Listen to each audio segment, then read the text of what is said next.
Very nice to meet you. I would love for you to introduce yourself and talk a little bit about your role here at PC. Sure. So my name is Erin Schmidt, and I am an assistant professor of theater in the Department of Theater, Dance, and Film here at Providence College.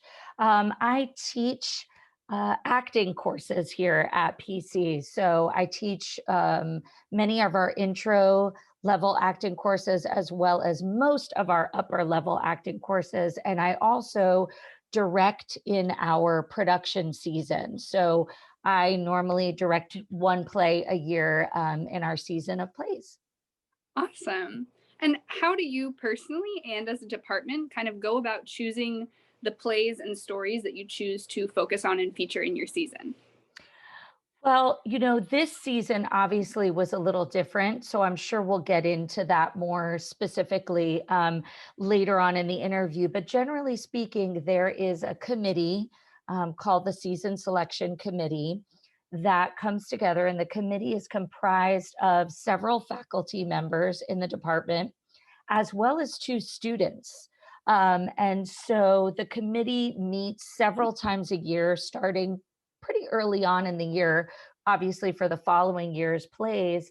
And we, talk about the needs of the department, the needs of our community in terms of what kind of plays we want to share with the community, maybe what the community needs to hear. We also look at the needs of our students, what population we have currently. And then, of course, we have a musical theater track as well. So we have to be considerate of what musical we might do or multiple musicals depending on the year. Of course, yeah. And so, as you mentioned a little bit earlier, this year has been a little different in many ways, but one specific way, this summer, there's a huge amount of social unrest, the summer of 2020. How did that impact you and your department? So, on a personal level, it was extraordinarily impactful. Just images, and, in particular, the image of George Floyd and his murder in front of us, those 8 minutes, more than 8 minutes, really had an incredible impact on me personally, but also artistically. And as a department, we had been having these conversations centered around diversity for several years before I even came to PC. That had been talked about. But and there have been other professors, Dr. Wendy Oliver and others, who have done some work, in particular in the area of coursework. But when it came to our productions and our production season, it became very apparent to us, in particular this summer, that we needed to make a big shift. And it was obviously the murders of George Floyd, Breonna Taylor, and the unrest that occurred since, and including the Black at PC Instagram page, that really said to myself and to other members of the faculty in our department that it was time to make a big shift. And so we began to think about the ways in which we could do that. And one thing that kept coming to us was the art that we make. And for us, that is theatrical art. And we said, how can we, using our production season, use it as a means to share Black voices, to celebrate Black voices, to focus on Black voices in a way that we had never done before. And so we began to articulate an action statement, which we can share with you as well, I'm sure, in the newsletter. But this action statement, we wanted to very clearly articulate that this was about a very purposeful and a very conscious effort to say that we know that we have been lacking, that we know how important, in particular in theater, it is to diversify our exploration of the human condition. That's what we do in the theater, is we explore the human condition, but we recognize that we had been exploring a white human condition. And that became very clear and obvious to us. And we were not serving our community. And that includes our Providence College community, the community around us. And so that was really where the talks began. And then from that action statement that we created was how the pieces of the puzzle for our production season came together in terms of the productions that we would do. Yeah, that is kind of an incredible story. And I love hearing about kind of the critical thinking and the self-criticism as an individual and as a department that you're really experiencing working through. It's like awesome. It's incredible. So can you tell us a little bit about those productions, specifically about Cast and how that project kind of began? You kind of gave us the seed a little bit, but like, what about the sprouting and the blooming there? Absolutely. Yeah. So we have several productions, some of which have not occurred yet.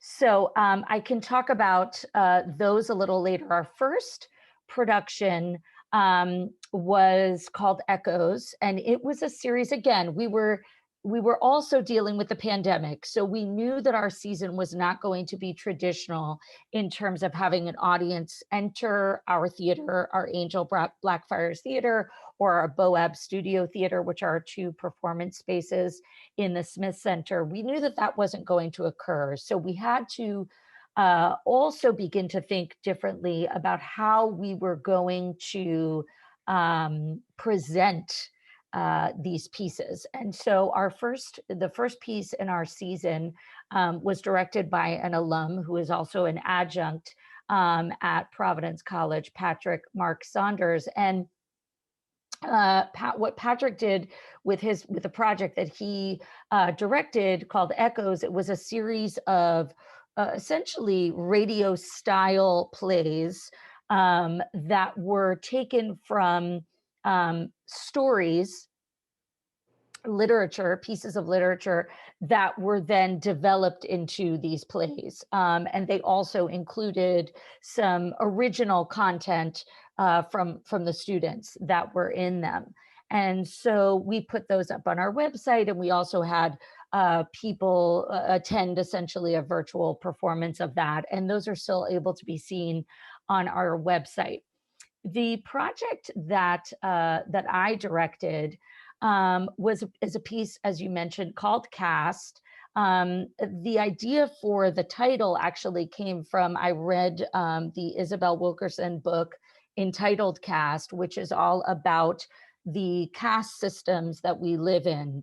And when I saw the title and the title resonated with me, I began to think about the cast of a play and also these caste systems that we live in. So that's where the title came from. But the idea was to do a play that is a devised play. And devising is in theater is where you take an idea, a subject matter, and generally speaking, you usually create a new play based on physical work, physical improvisational work. Obviously, we were distanced, so we devised this play using improvisation, but all essentially via Zoom. We had one rehearsal in person, and even that, not everyone was with us in person. So it was an opportunity for the students and I to actually create the piece together. And the students really improvised a series of scenes based on things that happened to them in their own lives, based on things that were happening at Providence College, most specifically, and then based on things that were happening in our country, in terms of racial injustice. And the students were not shy. In fact, they wanted to articulate and confront many of the issues that, as we know, have been boiling over at PC. And we used the Black at PC Instagram page and the stories that are told there as a sort of a jumping off point for us.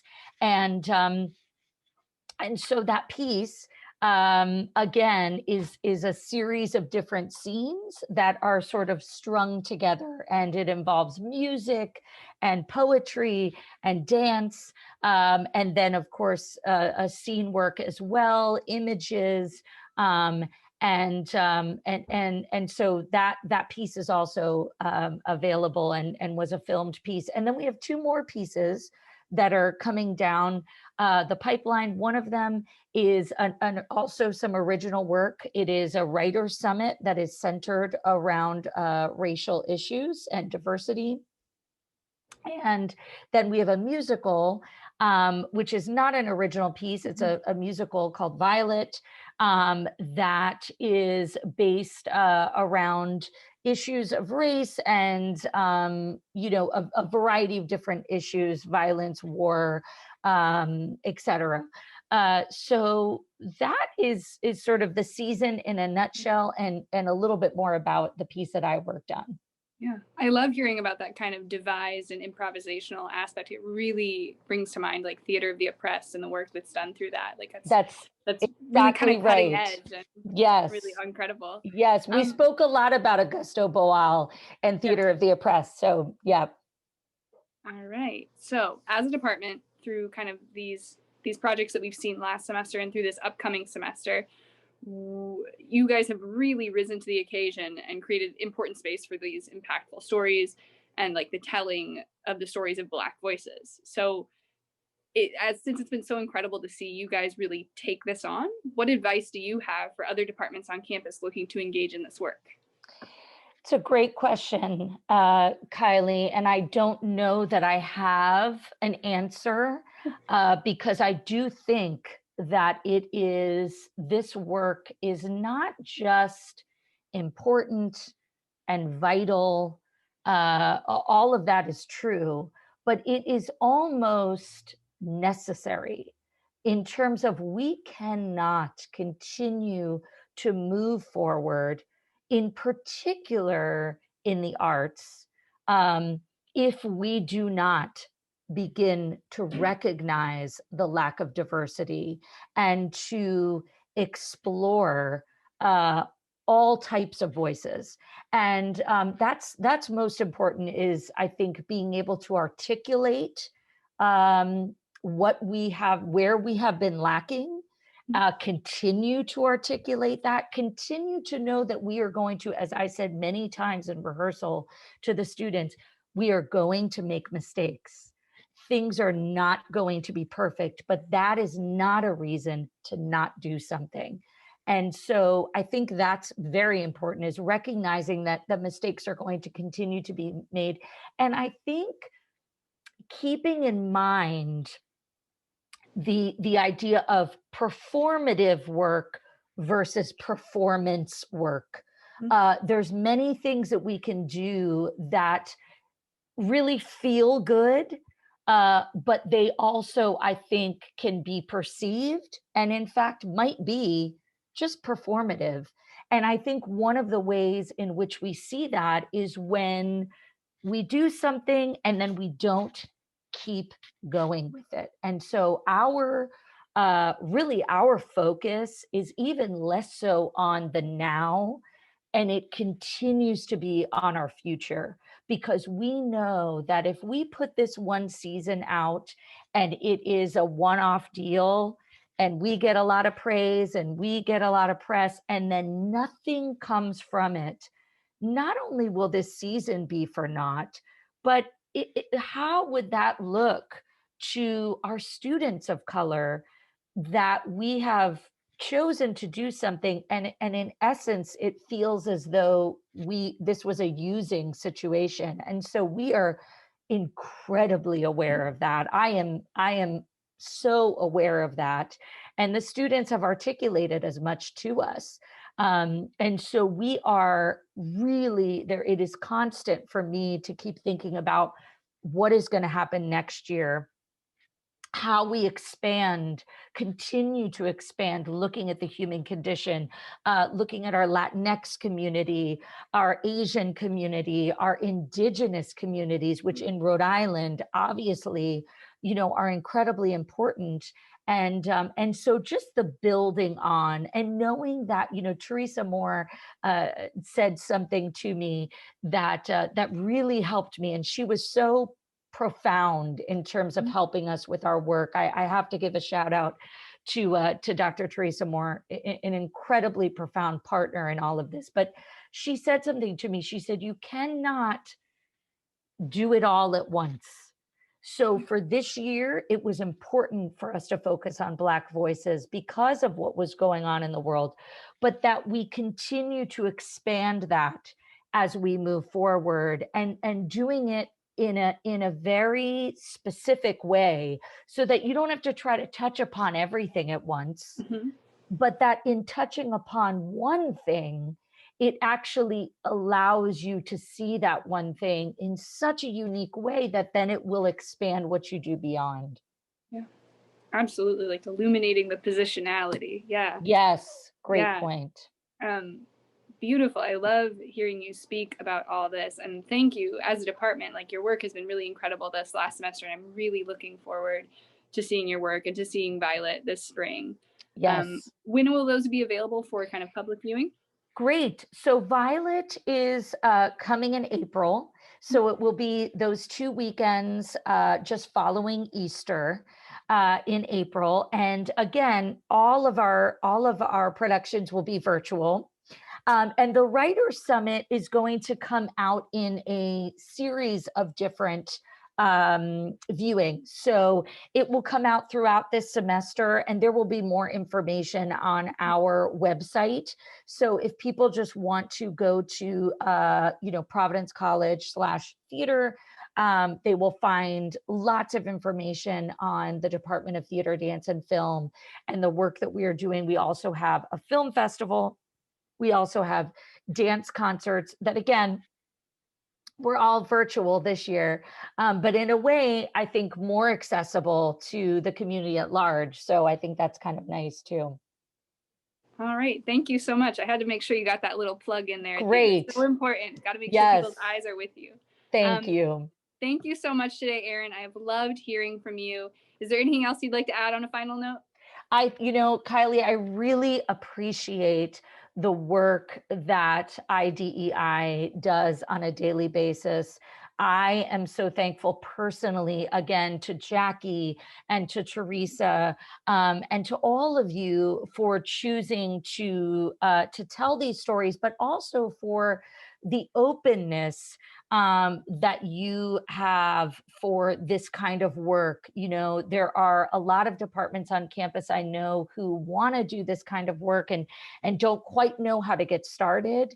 And so, I just reached out to Teresa, and she was so open. And so partnering with IDEI has been a blessing for us this year. And I'm just thankful. Well, I know we are glad to hear it, and it really is an incredible team. I'm so grateful too to be able to work with them. It's really a privilege. Thank you so much. Thanks, I'm Kylie. so privileged to talk to you today. You Have a as great rest of your well. day. You too. Bye-bye. Thank you.